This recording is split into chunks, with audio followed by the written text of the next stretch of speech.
లక్షల మంది పేద ప్రజల సమస్యలను వింటూ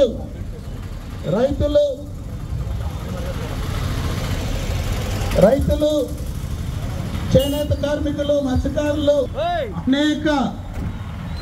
జిల్లాలలోనూ వివిధ ప్రాంతాల్లోనూ ప్రతి అవార్డు పొందినటువంటి చట్టప్రకారం కల్పించిన అవకాశాలన్నీ కూడా వారికి రాలేదు అంటే ఈ పేదలందరి తరపున ప్రశ్నించే గొంతు లేక వారి తరపున పనులు అనేక దౌర్జన్యాలు విముక్తిని వారి విముక్తి చెందించాలని సమాజంలో ఉన్నటువంటి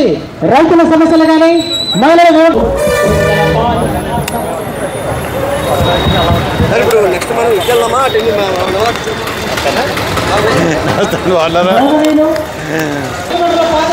మార్గదర్శకులు ఒక చైతన్యంగా వారిని స్ఫూర్తి నింపుతున్నటువంటి మహోన్నత వ్యక్తి మన ఐఏఎస్ విజయ్ కుమార్ సార్. ఈ రాష్ట్రంలో ఒక సామాజికంగా వెనుకబడతానికి గురైనటువంటి కూడా ఈ రాష్ట్రంలో ఎన్నో